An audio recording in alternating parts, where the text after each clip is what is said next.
that, I'd just like to read a brief statement that I prepared. Are you going to do open forum? Good evening. Judging by the size of the audience this evening, it's clear that a number of you care about Kingston and wish to hear what's happening. If you truly care, I ask that you now look to the folks sitting next to you and ask them to refrain from any outbursts during this meeting. Any individual who interferes with this board's ability to conduct business will be removed.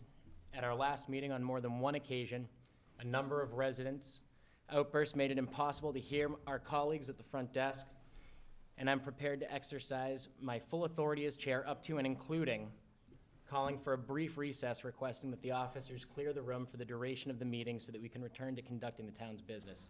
Please consider this your only warning. As I'm sure many of you know, there was an incident that took place at a local bar involving 2 members of the Board of Selectmen and a town employee.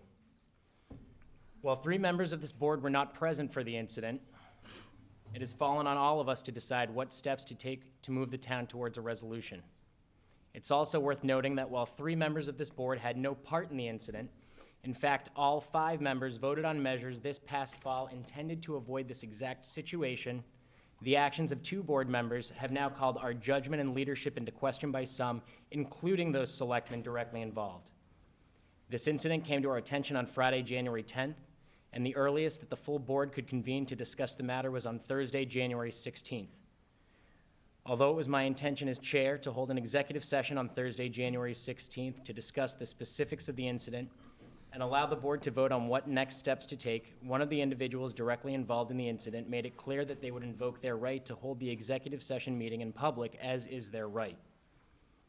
However, while the individual requesting for open session cannot claim legal harm by public discussion, the other parties involved could make a claim that their rights were violated. At that point, it was important to get the process started and engage in an impartial third-party investigation to the claims made by the individuals directly involved. And thus, we had a meeting on Thursday, January 16th, for the purpose of voting on whether or not to hire a mediator and/or an impartial third-party investigator. The board voted in support of both of those actions.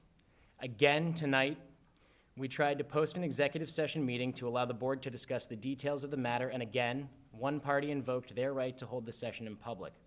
It was under explicit advice from Labor Council that I canceled the executive session portion of the meeting. It is disingenuous for anyone, including members of this board, to suggest that I or any member of the board have tried to cover up this matter.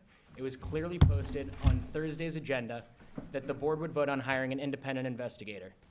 I sought to offer the board alternatives to consider, such as mediation, but all alternatives were rejected. And we are moving forward with the independent investigation. I am sharing this because I don't want there to be any confusion as to how this board is handling the matter.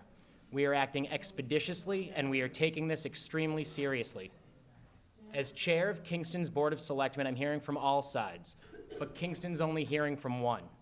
You're hearing from one side on Facebook, you're hearing from one side on the radio, you're hearing from one side in the newspaper, and you're seeing one side holding signs throughout town asking for this board to throw due process out the window and caution to the wind.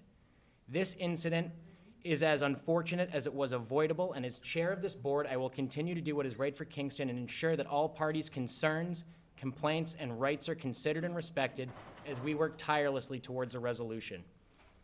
Many of you voted for me because you trusted that I would take the high road and I would keep Kingston's best interests at the forefront during challenging issues like this. It is my promise to all of you that I will continue to do that, but I can't do this by myself.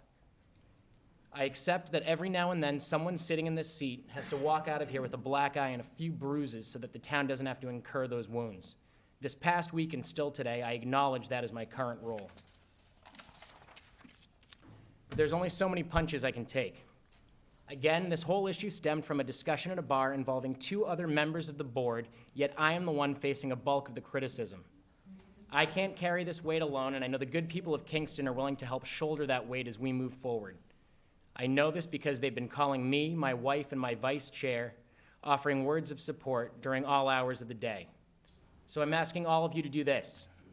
Whenever you watch these meetings, and I know there's many more of you watching at home than are in this room tonight, and you find yourself agreeing with the actions of this board, don't call me, don't call my wife, and don't call my vice chair to let us know that you agree. Tell your neighbors. I wasn't elected to sit up here and tear apart my fellow board members or react when baited. I will give this town as much of my time as it requires, and I'm disheartened that it's being spent this way. We have a lot of irons in the fire, we have grants that need to be written, we have developers who are chomping at the bit for permits and guidance, and as long as I am sitting here, this board will continue to put Kingston first rather than engage with those who seek to tear it apart. Now, given the current climate and how pervasive this matter has become, I'm exercising my right as chair to suspend open forum until this is resolved. Any residents who wish to make an announcement at open forum may submit their announcement to me in writing prior to the meeting, and it will be up to my discretion as chair whether or not those announcements are read. Will you answer my email? And with that, we will move directly into our posted agenda, omitting the open forum portion.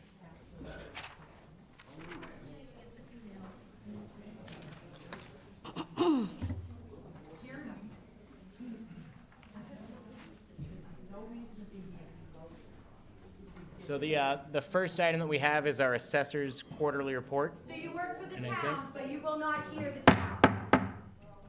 Okay. Bobby, You're an can you active help her? Everybody, let's get forced Can you help out of these here. guys This out is in not the a room, Bobby? communist country or communist town. We're gonna call a brief You do not have recess. the right to not allow us to speak.